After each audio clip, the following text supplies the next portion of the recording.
Excelente. Bien, hoy vamos a hablar sobre diagnosticando un abdomen agudo quirúrgico. Dentro del área de la pediatría me voy a enfocar más porque es el área de mi especialidad. Pero esto nos ayuda a diagnosticar un abdomen quirúrgico en todas las edades, en realidad. Me encantaría que me pudieran ver, pero al compartir no puede ponerse el video al mismo tiempo. Así que cualquier cosa me pueden interrumpir si algo no me escuchan o algo. Una cosa que me caracteriza es que yo soy muy práctica, por lo que van a ver que durante la presentación todo va a ser lo más práctico posible. No voy a irme tanto por lo teórico, porque para lo teórico tienen los libros y pueden leerlo fácilmente, pero sí ya cuando tenemos al paciente hay algunas cosas que nos van a servir para hacer el diagnóstico de un abdomen agudo y saber diferenciar cuándo es clínico y cuándo es quirúrgico, que eso es lo que voy a enfocarme en esta noche. Bien, primero veremos la definición de lo que es abdomen agudo y cómo no solamente el dolor abdominal lo caracteriza, sino también otras alteraciones gastrointestinales. Luego hablaremos un poco de la fisiopatología y de su clasificación. Y vamos a ver algunas de las patologías que entran dentro de este rango de abdomen agudo, tanto del clínico como del quirúrgico.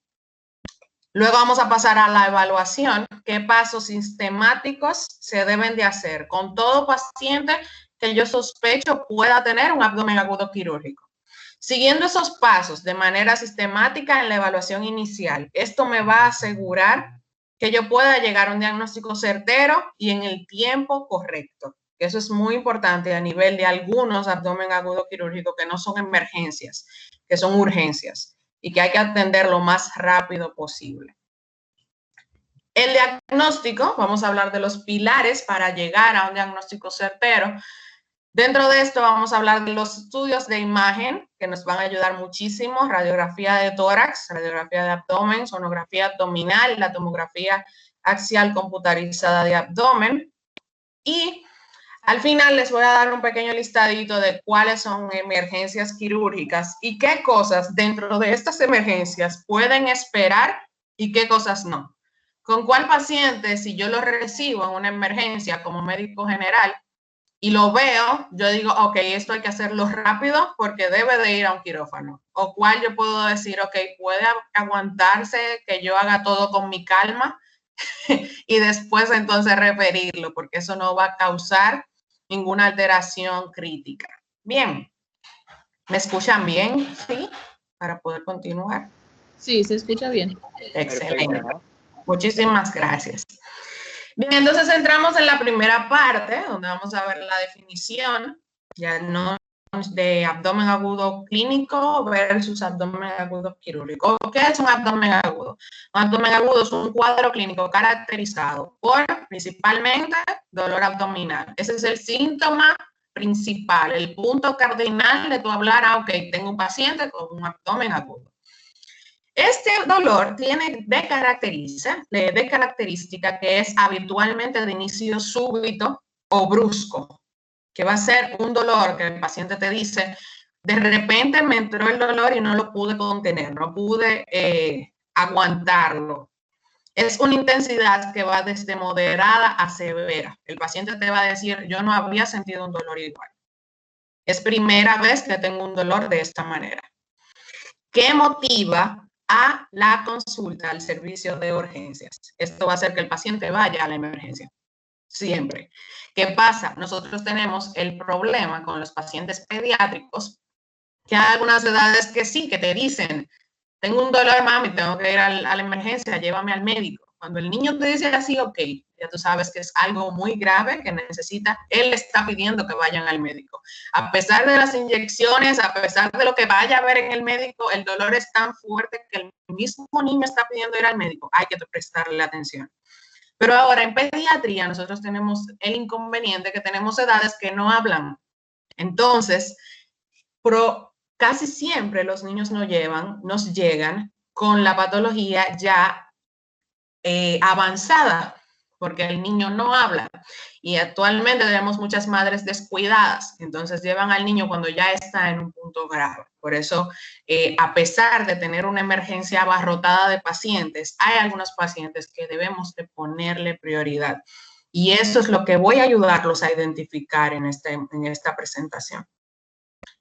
Otra parte de la definición, este dolor abdominal puede estar asociado a síntomas o signos variados y posee distintas etiologías que pueden ser médicas y quirúrgicas. Y de ahí es que hacemos el diagnóstico diferencial si estamos frente a un abdomen agudo clínico o frente a un abdomen agudo quirúrgico.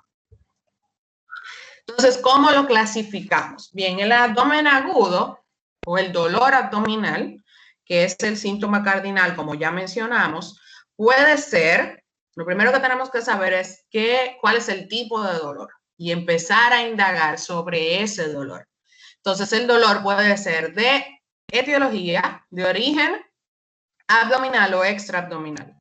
En el caso de que sea abdominal, el dolor se va a originar en cualquier segmento del tubo digestivo, en cualquier víscera sólida o estructura abdominal, dígase vaso, hígado, páncreas, vesícula o mesenterio, que también actualmente se está hablando que el mesenterio es un órgano totalmente aparte de lo que es intestino, por todas sus características que lo componen.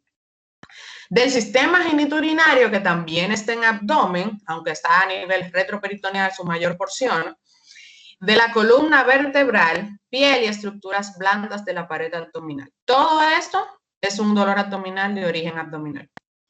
Y el que es extraabdominal es aquel dolor abdominal que el origen puede citarse fuera del abdomen, ya sea tórax, como una neumonía basal, que tenemos el diagnóstico diferencial de una neumonía basal derecha, una neumonía de base del pulmón derecho, me va a dar un cuadro idéntico a una apendicitis aguda. Esto es un dolor abdominal de origen extraabdominal. Tenemos también las estructuras de otorrino. Un dolor de oído me puede dar síntomas abdominales. Una amigdalitis me puede dar síntomas abdominales. Y un carácter neuropsicológico. Tenemos pacientes que somatizan. Somatizar es hacer que el dolor parezca real y es realmente dando una sintomatología psicológica, de origen psicológico, que apunta a un dolor abdominal. ¿Qué otra clasificación tenemos del dolor? Bueno, el dolor también se clasifica a nivel fisiopatológico. El dolor abdominal puede ser de 3 tipos. El primer ¿Sí? sí. El dolor abdominal puede ser de 3 tipos. Puede ser un dolor de tipo visceral, somático o peritoneal y un dolor referido. El dolor visceral se refiere a un dolor que tiene su origen en los receptores situados en las vísceras huecas o sólidas a nivel abdominal, en la serosa que los recubren y en el peritoneo visceral. ¿Qué caracteriza este dolor? Que es un dolor que es transmitido por las fibras C del sistema nervioso central periférico, del sistema nervioso periférico. Estas fibras C son unas fibras de transmisión lenta, vienen de las vías aferentes vegetativas, del vago. Entonces, ¿qué va a pasar con este dolor visceral? Fisiopatológicamente, es un dolor que es de poca precisión, está mal localizado y es difuso. Entonces tú le dices al niño que de por sí es difícil hacerle el diagnóstico, tú le dices, mi amor, explícame dónde es que te duele con un dedo. Y el niño mueve el dedo en toda la barriga y no llegaste a nada. Es porque en ese momento el dolor es un dolor visceral, es un dolor difuso, no localizado. Entonces, la mayoría de cuadros abdominales que terminan siendo quirúrgicos van a presentar este tipo de dolor en un principio. Por lo que con los cuadros de dolor abdominal o de abdomen agudo que sospechamos que sea quirúrgico, el tiempo es muy importante. No nos podemos precipitar en egresar al paciente. Se debe de mantener una observación porque un dolor visceral que es difuso, que no es localizado, puede tornarse localizado en las horas de evolución o de historia natural de la enfermedad. El segundo tipo de dolor es el dolor somático o peritoneal. Este dolor tiene su origen en los receptores del peritoneo parietal, piel y músculo. En estas porciones tenemos fibras que son aferentes de tipo A, que vienen de los nervios espinales. Estas fibras son de transmisión rápida. Entonces, aquí es donde el paciente te puede decir, mi amor, dime con un dedito dónde te duele. Y él te va a señalar el punto específico donde le está causando el dolor. Porque ya las fibras que están siendo afectadas están en peritoneo, parietal, piel y músculo. Entonces ya él te puede decir específicamente, doctora, me duele en este punto.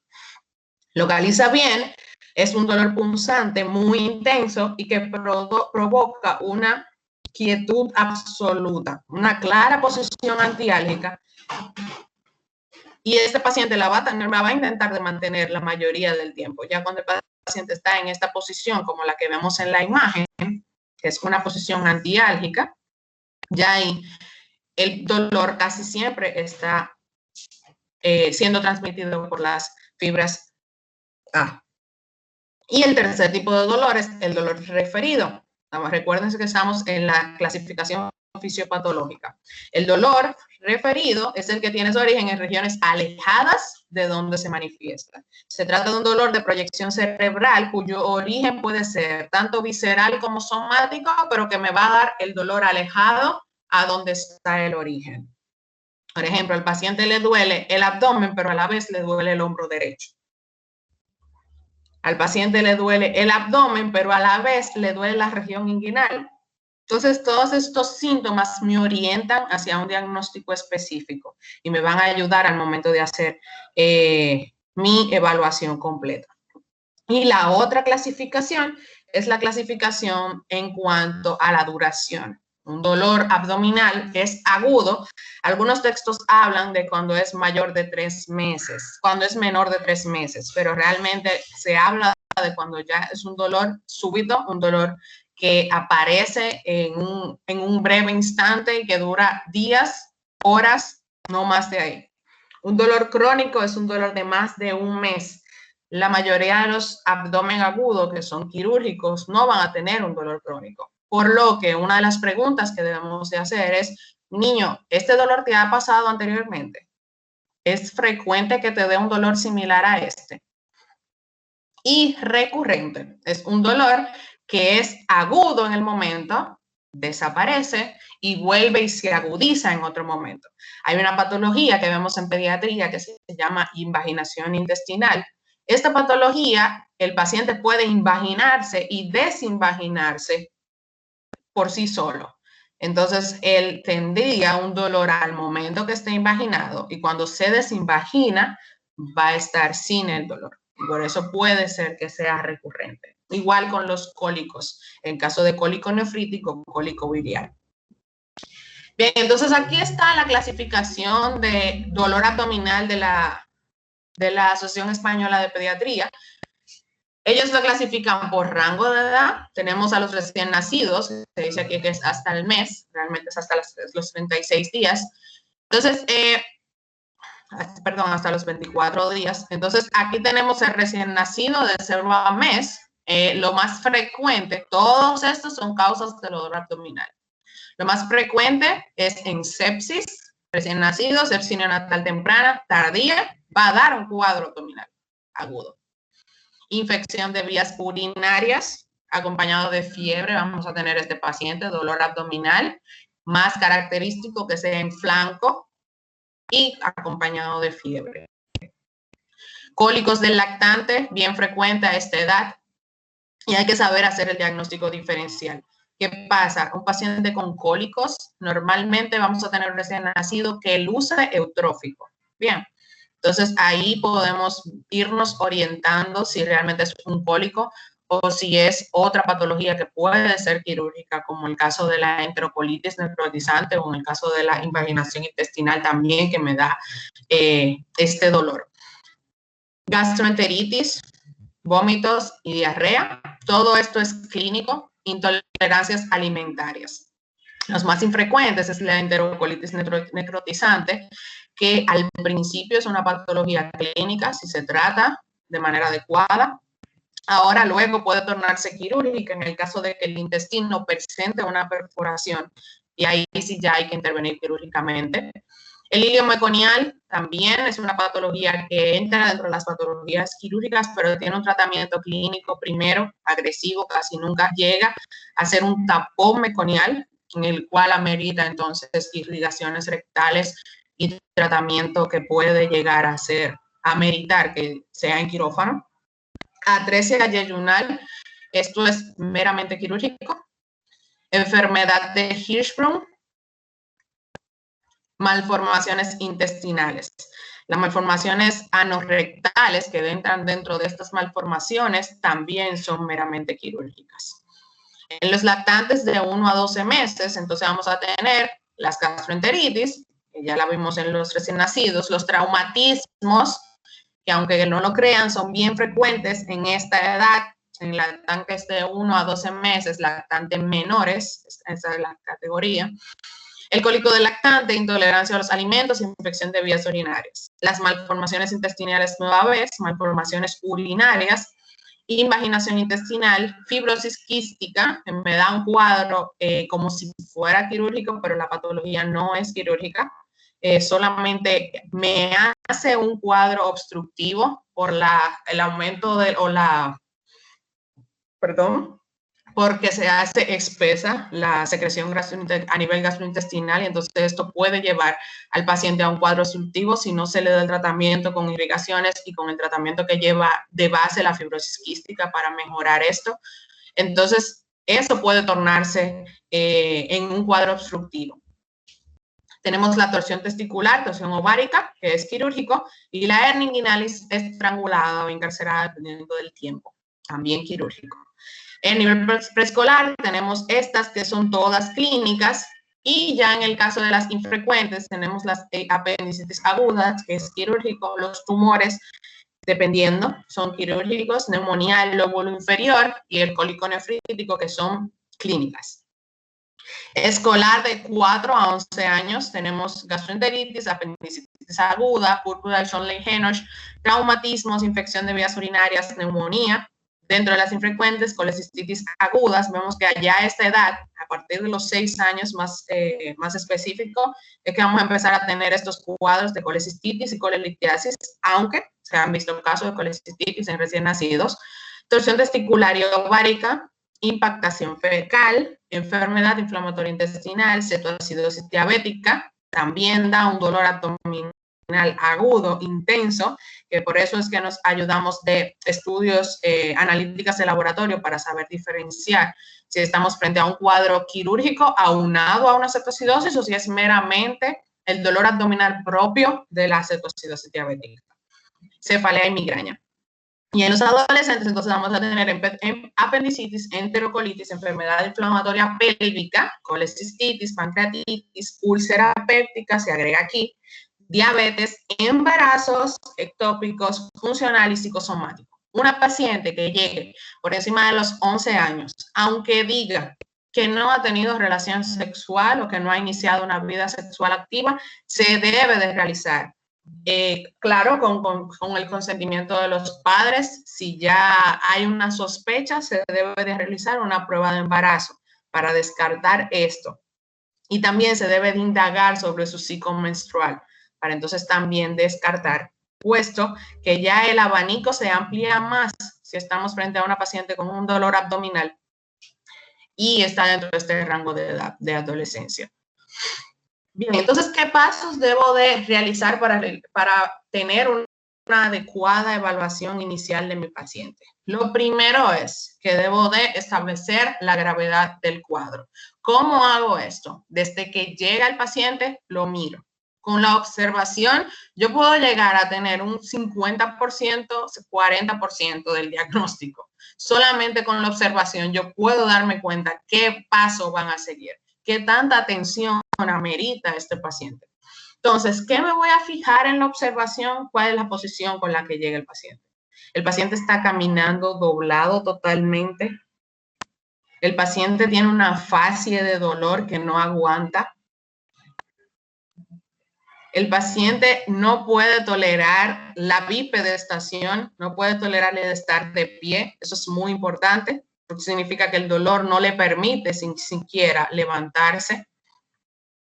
La fascia, como lo dije, el nivel de conciencia. Eso es algo que hay que evaluar en estos pacientes. ¿Por qué? Los pacientes que vienen en una etapa severa, una etapa grave del cuadro clínico, van a presentar alteraciones del Glasgow. Entonces, esto es algo que se debe de valorar.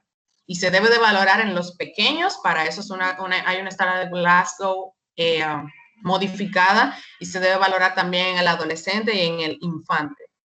Y los signos vitales. Esto es algo que se debe de hacer con todo paciente que sospecho que puede ser un dolor abdominal quirúrgico. Tomar mis signos vitales, frecuencia cardíaca, frecuencia respiratoria, mi presión arterial, la temperatura. Todos estos datos me van a orientar para saber qué tan grave es el cuadro. Lo segundo es hacer una estabilización hemodinámica si el paciente lo amerita. ¿Qué pasa? Si yo tengo un paciente que viene con una posición antiálgica, que la mamá lo tiene que cargar prácticamente y tiene una fase de dolor y me dice, tiene un dolor abdominal. Entonces, en ese caso de ese paciente, luego de que yo hago claro mi historia clínica y mi anamnesis completa, debo de buscar una vía. Aunque termine siendo al final una gastroenteritis, aunque termine siendo al final un estreñimiento crónico, yo debo de poner una vía. ¿Por qué? ¿Y si no lo es?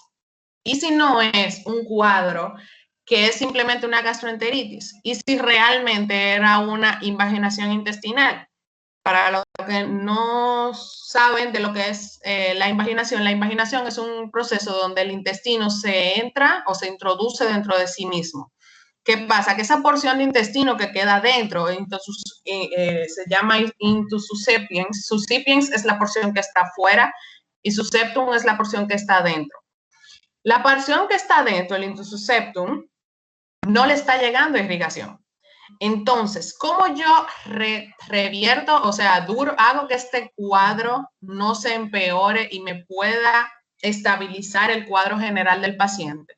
Hidratándolo. Entonces, yo coloco una vía central o una vía periférica, tomo mi vía y hidrato al paciente 3 bolus a 20 mililitros por kilo. Luego de estos 3 bolus lo mantengo en mantenimiento, o sea, lo pongo en solución base o solución de mantenimiento. Los bolus son para hidratar rápidamente, de manera acelerada. Estos bolus se van de solución fisiológica, lo más fisiológica posible. Se ponen en 30 minutos. 30 minutos uno, 30 minutos el segundo, 30 minutos el tercero. Ya cuando tengo a mi paciente estabilizado, si era un cuadro quirúrgico, yo logré ganar algunas horas. Esa porción de intestino que estaba dentro de sí mismo, que no estaba recibiendo irrigación para nada, si se hubiera dejado sin solución, sin hidratación, se necrosa totalmente.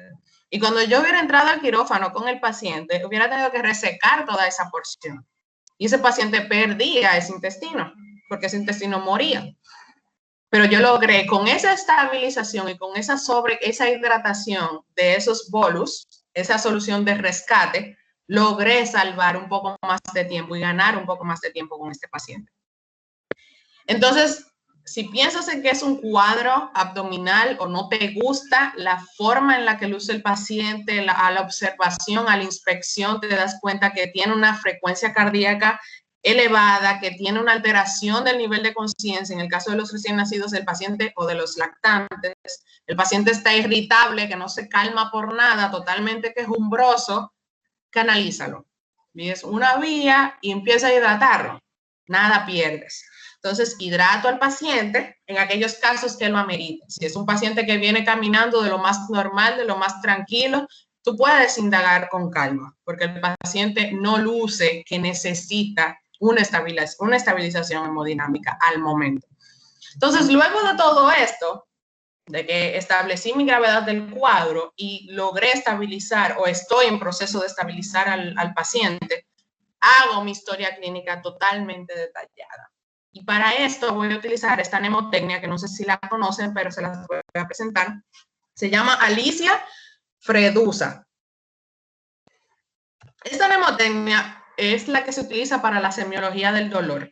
Con esto yo voy a lograr hacer las preguntas puntuales para que me orienten con el diagnóstico de un abdomen agudo. Bien, esto se usa en el clínico, en el quirúrgico, en cualquier dolor abdominal puedes utilizar esta mnemotecnia. Lo primero que voy a hacer, aparición. ¿Cómo fue que apareció el dolor? ¿Cómo fue que inició el dolor? ¿Fue un dolor de inicio súbito? ¿Fue un dolor que fue instaurándose, que fue con el tiempo, que fue iniciando? ¿O fue un dolor que inició rápidamente, súbitamente? Lo segundo, localización. Buscar mi localización del dolor con mi división en 9, perdón, del abdomen, fosa ilíaca derecha, fosa ilíaca izquierda, que ustedes la conocen. Con esta clasificación o esta división, entonces me oriento a, ok, el dolor está localizado en epigastrio. Entonces ya yo pienso en todo lo relacionado a epigastrio. Todos los órganos que están cercanos a esa área, que me pueden dar un dolor en esa área. Lo tercero que voy a indagar es la irradiación, hacia dónde va el dolor. ¿Dónde más te duele? ¿Solamente te duele en esa zona? ¿No te duele también la espalda? ¿No te duele también el hombro? ¿No te duele también como si fuera un cinturón? ¿No te duele en la región inguinal? ¿No te duele la pierna? Todo eso se empieza a indagar y a preguntar. Cuarto, el carácter del dolor, las características. ¿Es un dolor opresivo? ¿Es un dolor como si fuera un ardor? Puede sonar gracioso, pero en los niños pequeños, 3 años, 4 años, que apenas hablan, tú les dices, mi niño, y el dolor es como si fuera revolteado, como si fuera, y le hace todos los sonidos, y él te va a entender, porque hay que buscar la manera de cómo ellos pueden interpretar lo que tú le quieres decir. Con los pacientes pediátricos es bien difícil, pero hay que buscar herramientas para lograr hacerlo. Y ellos me dicen, sí, doctor, es así mismo, como si fuera revolteado en toda la barriga. Y ahí ya se sabe, bueno, es un dolor cólico. Y el dolor viene y se va. Sí, doctora, viene y se va. O se queda fijo ahí, que no se mueve a ningún sitio. Doctora, se va y viene, se va y viene. Entonces, ellos te dicen cuando tú los orientas, tienes que hacer preguntas dirigidas. Intensidad. Del 1 al 10, eso es un adolescente. En un adulto tú le puedes decir del 1 al 10, siendo el 10 lo más intenso que has sentido en toda tu vida. Pero a un niño tú le dices eso y él no va a entender nada de lo que tú le estás diciendo. ¿Ese dolor te ha dado antes así de fuerte? ¿O es primera vez en tu vida que te da un dolor tan fuerte como este? Tú no puedes poner al niño del 1 al 10 y ni siquiera a veces saben contar del 1 al 10. Entonces, todo eso hay que orientarlo y para la edad pediátrica. Pero sí en los adultos tú puedes preguntar a los adolescentes, del 1 al 10, ¿qué tan intenso es el dolor? Siendo el 10 lo más fuerte que has sentido en toda tu vida. Bueno, un 10, doctora, ok, tienen que prestar atención. Atenuación o agravantes. La última de Alicia. ¿Qué atenúa el dolor? Cuando tú comes se calma, cuando tú vomitas se calma, cuando tú te sientas, ¿mejora el dolor o empeora? Eso es a preguntar, ¿qué agrava el dolor y qué calma el dolor? ¿Se calmó con el medicamento que te dio tu mamá? Todo eso te va a orientar a, ok, es un dolor que mejora con analgésicos. No, es un dolor que no varía con ningún analgésico que se le dé. Entonces, es un dolor que puede ser quirúrgico, ¿eh? Entonces, frecuencia de Fredusa, aquí estamos, frecuencia. El dolor persiste, el dolor viene y se va, el dolor te ha dado anteriormente. Duración, ¿qué tanto tiempo tienes con ese dolor? ¿Empezó a qué hora? Y en esto de la duración hay que ser un poco específico. Bien, aquí se debe de especificar qué cantidad de horas tiene el paciente con ese dolor. No basta con decir, me empezó el martes. Me empezó hace 3 días. ¿Hace 3 días qué día era? Y que te especifiquen, era tal día. ¿Y a qué hora más o menos? ¿Fue en la mañana, en la tarde o en la noche? Y calcula tu tiempo, 36 horas, 48 horas, 24 horas, porque esto va a orientar al cirujano a qué puede encontrar en quirófano, qué tan rápido debe de llevarlo a quirófano. Por ejemplo, una hernia inguinal que esté encarcerada por 6 horas no es lo mismo a una hernia inguinal que esté encarcerada de 12 horas en adelante. ya el cirujano tiene que estar preparado, que probablemente debe encontrar el intestino necrosado. Entonces debe de prepararse para hacer una resección anastomosis. Entonces todo eso orienta, la duración de los síntomas te va a orientar en qué tan grave es el cuadro. Y los síntomas asociados. Tiene fiebre, tiene mareos, tiene anorexia. Una anorexia con un dolor abdominal te puede inducir a que puede ser un cuadro quirúrgico. Unos vómitos. ¿Qué característica tienen estos vómitos? ¿Fueron unos vómitos gástricos meramente, o sea, de contenido gástrico solamente? ¿O fue unos vómitos fecaloides, o sea, que eran de un color negruzco, que tenían un olor a heces fecales? Significa que hay una obstrucción en algún lugar. Fueron unos vómitos biliosos totalmente verdes, significa que hay alguna lesión que está causando esos vómitos, que puede ser algo quirúrgico. ¿Qué otro síntoma asociado? La fiebre. Cuando tenemos un paciente que, la mamá te dice que también tuvo fiebre, pero que la fiebre era en 40, es casi siempre seguro que ese cuadro es infeccioso y no es algo quirúrgico. Esos cuadros que inician con una fiebre tan alta, por encima de 38.5, 39, 40, esos cuadros meramente son infecciosos, no quirúrgicos. Entonces, esto te orienta a tú descartar, ok, puede que no sea quirúrgico, puede que sea clínico. Bien, entonces entramos al diagnóstico. ¿Estamos bien hasta aquí? ¿Sí? ¿No? ¿No entienden nada? ¿Entienden todo? Díganme algo. No, estamos todo claro hasta ahora, realmente. No sé si alguien tiene una pregunta.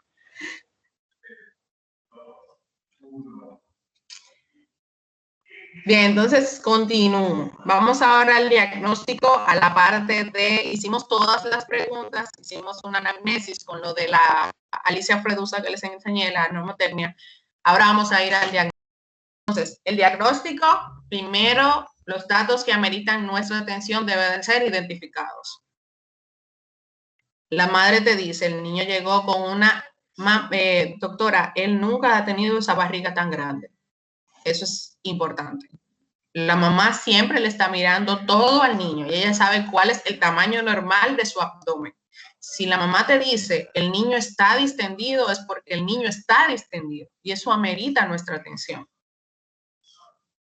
Doctora, él vomita normalmente, pero ahora es algo que no se puede controlar. Ahora desde que yo le doy leche, la bota toda. Eso es algo que también es relevante. Entonces, todos esos puntos como que importantes que nos prenden un bombillito deben de sacarse aparte y deben de empezar a juntarse en un listado para empezar nosotros a orientarnos a un diagnóstico. Entonces, ¿qué me orienta a lo quirúrgico dentro de la historia clínica y la anamnesis que hicimos? Aparición. Si fue una aparición súbita, repentina y aguda, me empieza a orientar a que es algo quirúrgico. No fue algo que se fue instaurando, no fue algo que vino paulatativo, fue algo que apareció. Dentro de la historia, un trauma, algo que fue repentino, inicia el dolor justamente después del trauma. El paciente vomita, un vómito notable, marcado, vomitó todo lo que se alimentó en ese día, justamente después del trauma. Esto me debe de orientar a que puede ser que sea un cuadro quirúrgico. Las características del dolor, la C de Alicia Fredusa, dolor punzante y difuso, me orienta a lo quirúrgico. Un dolor fijo que no se quite, que no se mueva de ahí, me orienta a que ya hay alteración de la parietal, del peritoneo parietal. Entonces ya hay un daño que debe de llamar mi atención.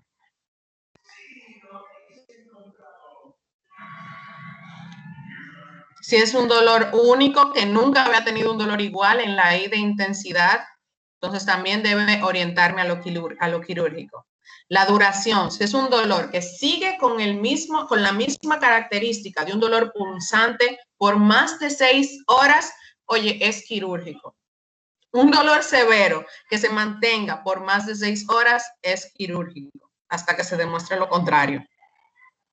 Vómitos persistentes biliosos, fecaloide, fiebre y anorexia como síntoma asociado también debe llamar nuestra atención. Recordar lo que les mencionaba ahorita de la fiebre por más muy alta, por encima de 39 grados, que ya ahí me oriento más a algo infeccioso. Bien, entonces entramos a la parte del examen físico. En la observación, ¿qué voy a mirar en el abdomen? Estoy en abdomen. Bien, hice algo importante. Cuando voy a evaluar un dolor abdominal, no voy a evaluar el abdomen directamente. Yo hago mi examen físico completo. ¿Por qué? Porque vimos que hay causas extraabdominales de dolor abdominal. Entonces, no es una vez que me presentan o que nos presentan dolores abdominales y terminan siendo una amigdalitis. Y se le hace todo al paciente para descartar un cuadro quirúrgico. Y cuando le abren la boca, las amígdalas hipertróficas, hiperémicas y llenas de placas, una amigdalitis bacteriana. Y se ve el paciente y la mamá te pregunta, pero doctora, ¿no le iban a operar? No, madre, era una amigdalitis que tenía el niño. Entonces, esas son cosas que debemos de tener cuidado. Se evalúa el paciente completo y se observa todo en el examen físico. Bien, llegamos entonces a abdomen, dentro de nuestro examen físico, debemos de ver cicatrices de cirugía previa. ¿Por qué? Dos cosas. No puedes presentar a un cirujano, un paciente como una probable apendicitis, si tiene una cicatriz de una previa apendicectomía abierta, que ha pasado también. Entonces, cicatrices de cirugía previa, ver si el paciente ya se operó de eso que tú estás pensando, no pierdas el tiempo presentando una apendicitis si el paciente ya se sacó el apéndice, ya fue apendicectomizado. Entonces, ¿qué otra cosa me orienta en si el paciente puede tener una complicación de esa cirugía previa? Puede ser que el paciente esté cursando con un síndrome adherencial o con bridas y adherencias por esa cirugía previa. Entonces, eso debo de preguntar, ¿en qué tiempo? ¿Hace qué tiempo fue que lo operaron? ¿De qué fue que lo operaron? ¿Qué tenía? Fue muy complicada la cirugía, duraron mucho tiempo. ¿Qué fue lo que encontraron en la cirugía? Todo eso me orienta a qué puede ser que el paciente tenga. Distensión. ¿Qué tan distendido es del abdomen? Esta imagen que ven aquí es de un recién nacido. Nos llegó antes de ayer, creo que fue. Un recién nacido, estaba intubado el pacientico y aquí presenta esta distensión abdominal marcada antes de ayer. Un poco más adelante van a ver las otras imágenes radiográficas y qué fue lo que se encontró en el transquirúrgico. Hematomas, rash, si acompaña el cuadro, petequias, púrpura, si hay inflamación en nivel externo, dígase que puede ser que nos presenten, que ha pasado también, doctora, yo creo que el paciente tiene una hernia inguinal y lo que tiene es un absceso en región inguinal o tiene un ganglio inflamado en región inguinal. Entonces, ¿cómo yo evidencio que es un absceso o que realmente es una masa que protruye? Entonces, busco mis signos de Celsius. Hay calor, hay rubor, hay dolor, ¿qué pasa en esa área? Que me puede orientar a si realmente es una hernia o si es simplemente un absceso. O si es una masa inguinal escrotal, eso también se debe de evidenciar. A nivel umbilical también se debe de evidenciar. El paciente se desnuda completo para evaluarlo, y más en los pacientes pediátricos que no te van a decir las cosas. Recientemente se opera, puede pasar que se opere un paciente con una hernia inguinal o que se presente un paciente con una hernia inguinal y lo que tenga sea, lo que preocupa realmente es una hernia umbilical encarcerada que tiene, pero no se levantó la ropa, no se levantó la parte de arriba, solo se quitó la de abajo, que fue la que la madre señaló. Entonces, por eso se debe de desnudar completo el paciente. El orden del examen físico en los pacientes a nivel abdominal varía. Sabemos que en tórax es observación o inspección, perdón, percusión, palpación, auscultación. En el caso del abdomen es al revés, se hace primero inspección, luego auscultación, luego percusión y luego palpación. Entonces, ¿por qué se ausculta primero? Porque cuando palpas abdomen alteras, entonces lo que vas a escuchar. Puedes aumentar la peristalsis solamente al palpar. Entonces, yo necesito saber cuál es la peristalsis real del paciente antes de ponerme a estimularlo con una palpación o una percusión. Entonces, primero ausculto, Puede identificar si hay peristalsis primero, auscultar dónde se escucha la peristalsis. El abdomen se ausculta en los sitios donde hay asas intestinales fijas, dígase en ligamento de Treis, o sea, en epigastrio, y en iliocecal, dígase en fosa ilíaca derecha. Entonces, en esos dos lugares es que se hace una auscultación de un abdomen. Ahí más fácilmente vas a poder identificar si hay peristalsis o no. En otra zona, recuerden que todo el intestino está móvil, entonces fácilmente se moviliza y no puedes escuchar ninguna peristalsis. Entonces, vemos si hay peristalsis de lucha o si hay ausencia de peristalsis. Estos son datos importantes que me orientan a que puede ser un cuadro quirúrgico.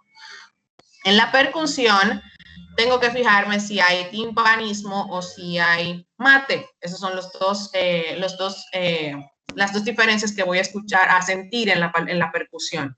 Entonces, si encuentro sonido timpánico a nivel de hígado, que es donde debe de estar mate, entonces me orienta que puede ser que el paciente esté perforado y que haya aire libre o gas libre, y entonces me está dando ese sonido timpánico. También eso me orienta a si hay un vaso o un hígado aumentado de tamaño, si hay una organomegalia, porque entonces si yo logro encontrar este sonido mate o esta percusión mate más por debajo de donde debe de estar el hígado en ese paciente, entonces ya yo pienso que hay una organomegalia.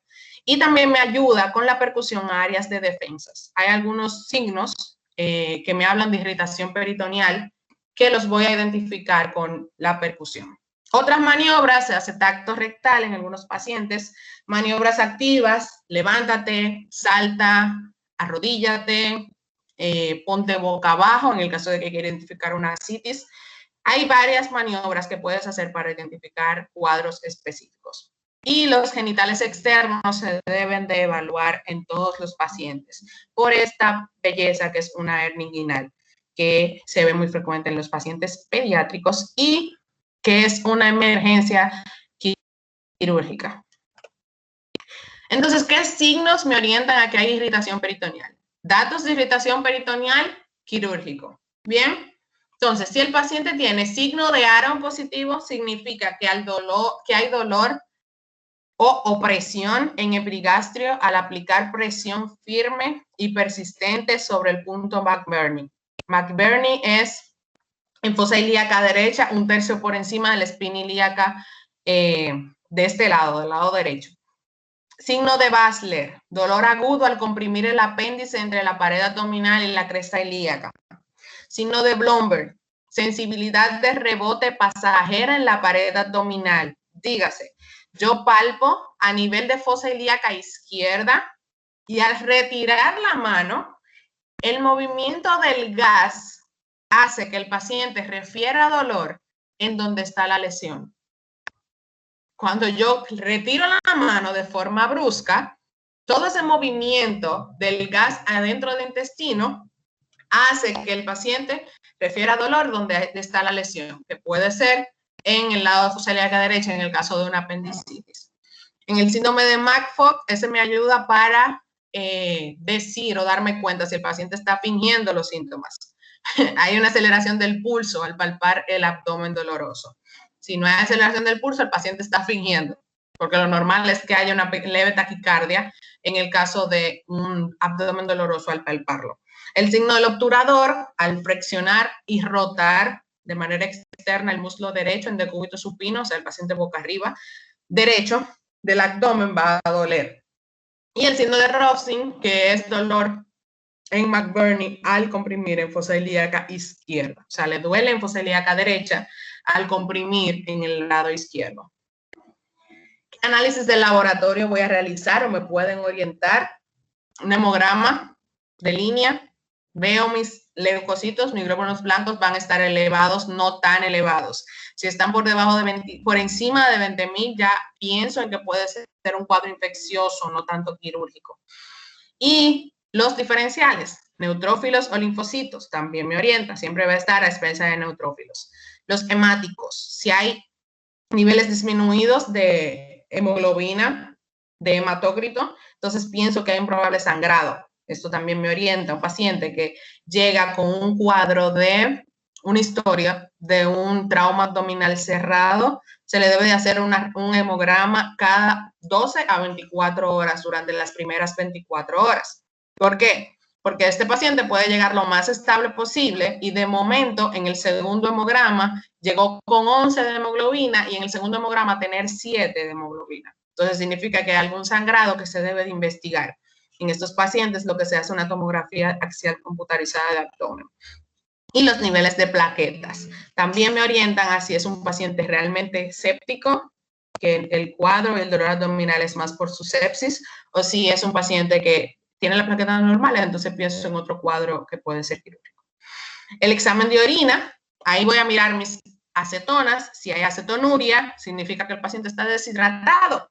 Entonces, debo de hidratarlo más para poder identificar mi cuadro. Un paciente puede llegar con un dolor que se esté revolteando del dolor y con la hidratación por 6 horas ese dolor puede desaparecer. Y eso me descarta un cuadro quirúrgico.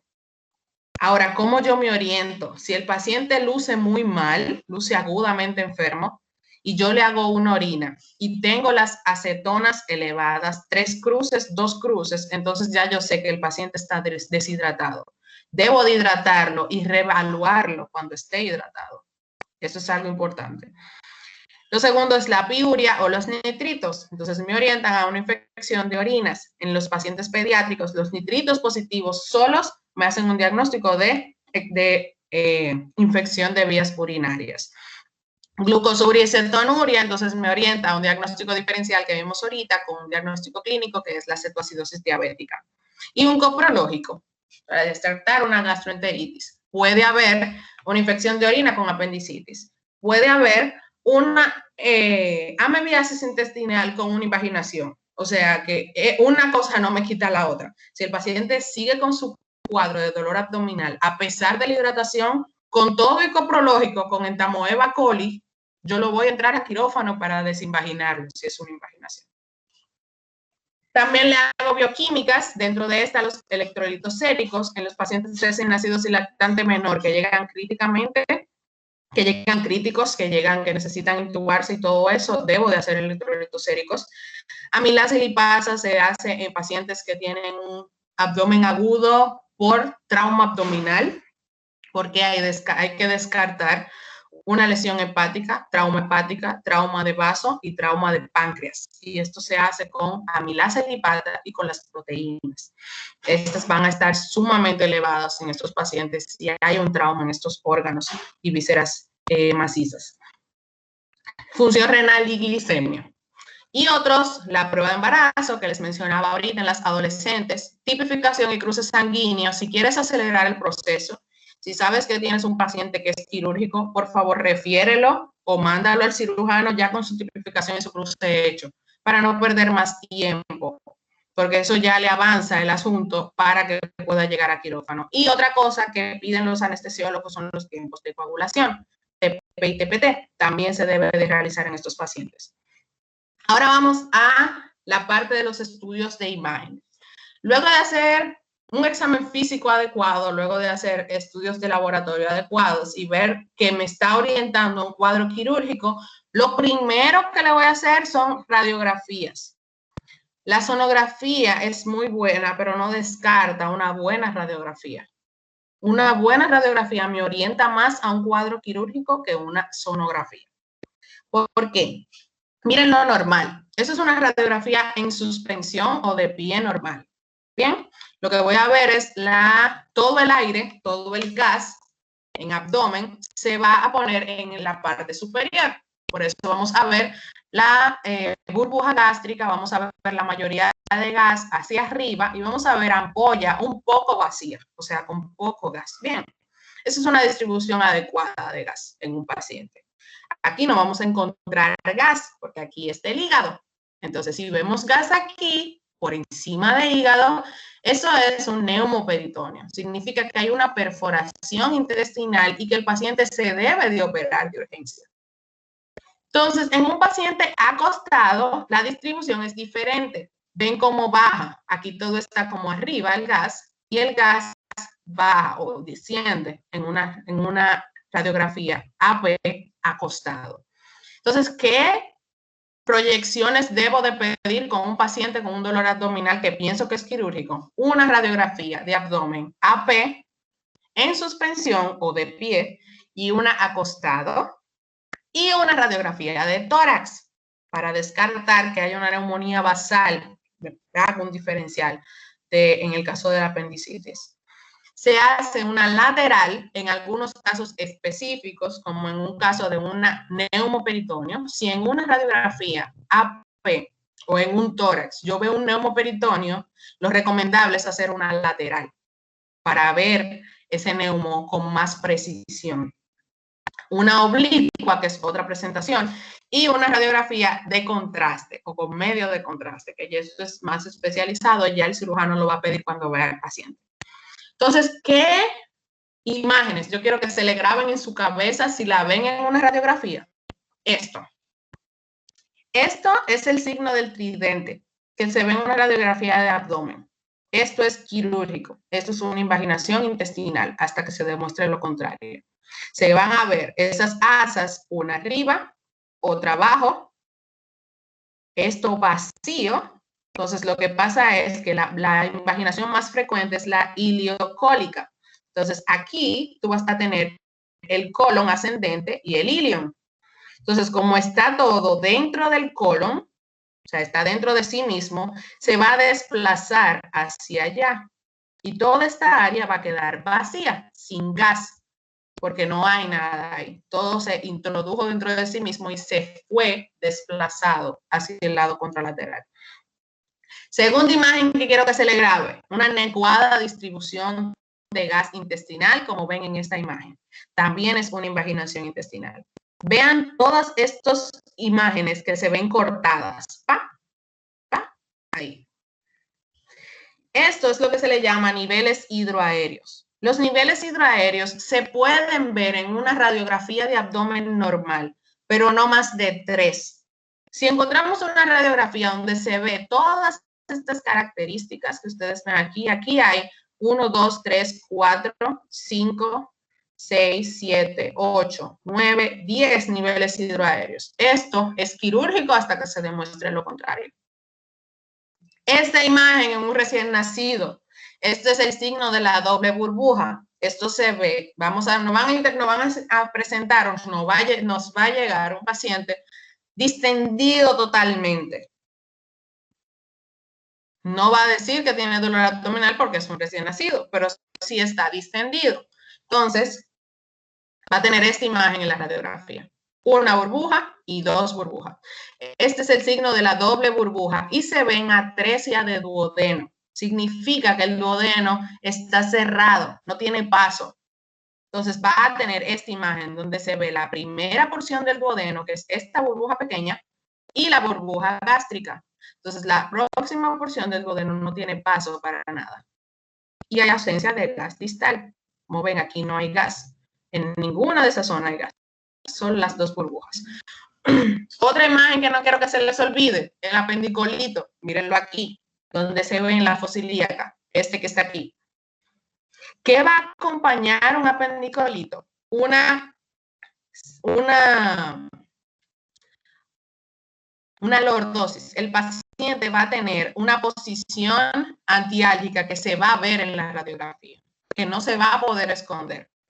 Entonces, aquí se ve, también se ve borramiento de la línea del psoas, que ya eso es un poco más específico, quizás no lo puedan ver, pero aquí debe de ir una línea con un gris un poco más opaco, que no está ahí, está totalmente borrada. Y esto pasa cuando hay irritación peritoneal o cuando hay peritonitis, que se borra esa línea de la radiografía.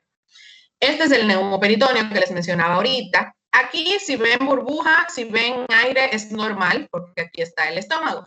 Pero aquí, si ven aire, debe de preocuparles, porque ahí no debe haber nada de aire por encima del hígado. Otra imagen, el neumoperitoneo que les mencioné ahorita. Ustedes se recuerdan el recién nacido que les dije que fue antes de ayer que los vimos. Esta fue la imagen radiográfica de esa distensión abdominal. Como pueden ver, todo esto es aire, gas libre en cavidad abdominal. Ahorita vamos a ver qué era lo que tenía el paciente. Esta imagen también, no se les dé olvidar. Esta es la imagen en grano de café. Si ustedes ven una radiografía con un asa así, y clínicamente el paciente tiene distensión abdominal, está irritable, está quejumbroso, vómitos, contenido alimenticio que no cesan, es una emergencia, es una urgencia quirúrgica que debe de hacerse lo más rápido posible. Estamos frente a un vólvulo intestinal. Bien, mientras más rápido se opere el paciente, mejor pronóstico. Y estos son los niveles silvadero que le mencionaba ahorita. Esto era lo que tenía el neumoperitoneo que acabamos de ver. Este niño tenía esta perforación en duodeno. Y fue por una colocación de una sonda orogástrica. Parece que el intestino, el paciente estaba séptico, un recién nacido, prematuro, bajo peso. Se le coloca una sonda nasogástrica y se perfora el duodeno con esta zona. Esto es lo que creemos que sucedió con este paciente, porque eso es lo que describe los textos como causa de esta perforación. Y esto que ven aquí es lo que es la invaginación intestinal ya en el transquirúrgico. Eso es lo que van a encontrar. El intestino dentro del colon. Mira dónde está el apéndice y dentro de esto está todo el intestino adentro, dentro de esta porción.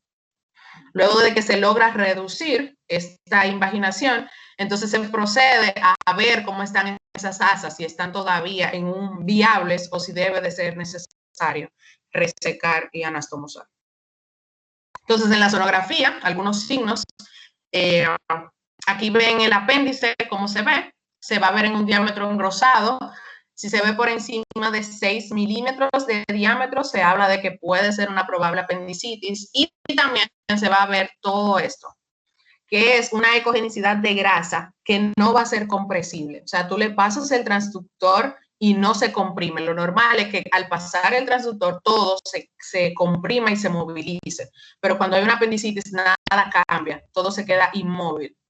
Esta es una invaginación intestinal, esto se llama el signo de Diana. Miren una Diana aquí y miren lo que se ve en el transductor de manera transversa y esto es de manera longitudinal, o de la imagen axial y la longitudinal. Este es el pseudorriñón, que también es un signo de invaginación intestinal. Entonces, ya para finalizar, aquí pueden ver lo que son las causas de abdomen agudo como emergencias quirúrgicas. Tenemos la apendicitis aguda, la colitiasis, que se puede volver quirúrgica o se puede tratar de manera quirúrgica. Los traumatismos que les mencionaba que se le debe de hacer si el paciente está estable y si no tiene ningún cambio hemodinámico, se debe de realizar una tomografía axial computarizada de abdomen y esto me va a orientar a si el paciente amerita cirugía o no. Cuando yo voy corriendo a quirófano con un paciente con un trauma, solamente si el paciente está hemodinámicamente inestable por una hemorragia, entonces se lleva a quirófano, porque significa que hay un vaso lesionado de gran calibre que debe de estructurarse y debe de rafiarse. Entonces, en esos casos y en un caso de una perforación, si hay una perforación intestinal evidente, ahí el paciente se lleva a quirófano. Pero la mayoría de los traumas abdominales cerrados, el manejo que se le está dando actualmente es un manejo conservador. Se observa, se les hace las analíticas del lugar que les mencioné, de hemogramas controles, se le hacen lipasa, amilasa, se le hace la tomografía. En el país no se les da de alta a estos pacientes sin su tomografía axial computarizada para ver cómo está, en qué grado está la lesión en vaso, porque dependiendo del grado, si está muy lesionado, si está grado 4, grado 3, grado 4, grado 5, se lleva a quirófano. Y las urgencias, cosas que no pueden esperar, que si tú las sospechas, debes de presentarlas a quirófano, a cirujano o referirlas. La invaginación intestinal, por lo que les expliqué, ¿qué tríada me va a llegar el paciente? El paciente me va a llegar con vómitos, me va a llegar con una masa abdominal palpable. Esta masa normalmente yo la voy a palpar en epigastrio, en el lado o en el lado de epigastrio, en abdomen superior, por lo que vimos en la imagen de tridente, si se recuerdan. Y voy a tener un paciente que va a estar irritable y luego se va a calmar. Este paciente por característica es eumneico, es eutrófico, es un paciente normal, un niño con buen estado general, un niño que se alimenta normal, sin ninguna historia previa de patología, pero de repente llega con un llanto incontrolable, que no es leche, que no es que lo miman, que no es que le cambien el pamper, que no hay manera de cesarlo. Eso se llama irritabilidad. Un paciente que tiene la masa palpable y que tiene historia de vómito, más heces en jalea de grosella, o sea, unas heces que son rojizas, pero que también tienen mucosidades o secreciones mucosas. Eso me hace pensar en que estoy frente a una invaginación intestinal. Eso es una urgencia que se debe de hacer rápido, no perder tiempo. Llega una madre con un niño, está evacuando sangre, déjeme ver las heces. Y ahí tú te puedes orientar si es una amebiasis intestinal que está causando sangrado o si es una invaginación intestinal que está causando sangrado. El escroto agudo es una urgencia quirúrgica que se debe de atender inmediatamente. Un paciente con una torsión testicular, eso es algo para atender rápido.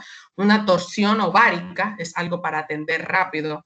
Una hernia encarcerada también, si no se puede reducir, se debe de intervenir rápidamente, porque significa que el intestino que está atrapado no está recibiendo irrigación. El intestino se va a necrosar y va a ser necesario resecar. Vólvulo intestinal, por lo que les mencioné ahorita, y una perforación de víscera hueca también es algo que debe de intervenirse inmediatamente. Estas son emergencias relativas y se ven en recién nacidos. ¿Por qué digo relativas? Se van a operar, se van a intervenir, pero se puede estabilizar. Da tiempo de estabilizar el paciente, hemodinámicamente hablando, de hacer arreglos a nivel de los electrolitos si están alterados, atresia biliares, atresia duodenal y atresia intestinal. Todo eso es malformación de estas vías que no tengan paso de una zona a otra. Eso se le llama atresia o discontinuidad de estas vías. Les dejo esta nota. Recuerden no abandonar los principios de semiología clínica por las innovaciones en estudios de laboratorio e imágenes. Recuerden que estos estudios de laboratorio e imágenes son apoyo y no norma. La clínica impera. Hasta aquí mi presentación y cualquier pregunta o duda me dejan saber.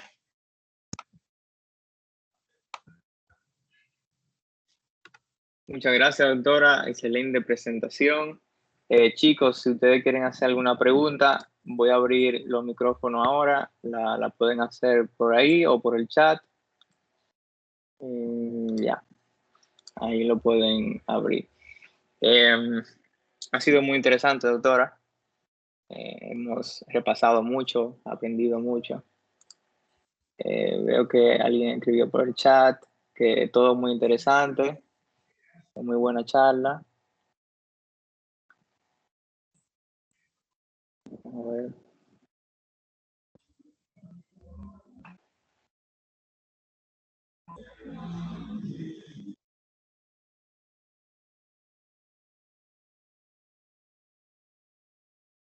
Bueno, mientras esperamos preguntas, si es que las hacen, recordando que las personas que están en el grupo de interés de cirugía, los invitamos a realizar el caso clínico que tenemos en la aplicación y para que practiquen, porque ya saben cómo diagnosticar un abdomen quirúrgico agudo.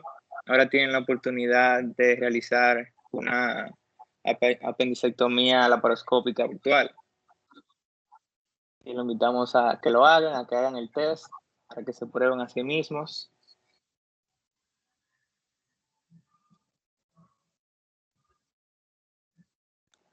Y también invitamos a las personas que no tuvieron al principio, a que si quieren unirse a AMSA Tech Chapter, nos pueden escribir o elegir en el formulario que quieren recibir alguna información.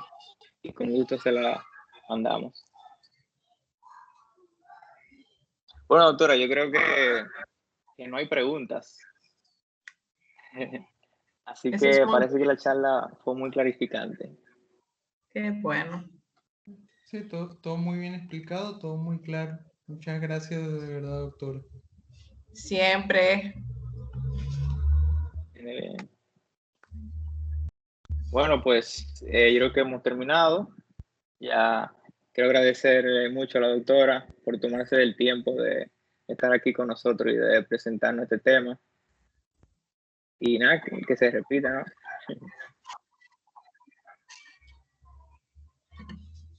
Están escribiéndole por el chat. Excelente, gracias. Yo no tengo el chat, déjame ver si puedo verlo por aquí. Vaya a ver si puede.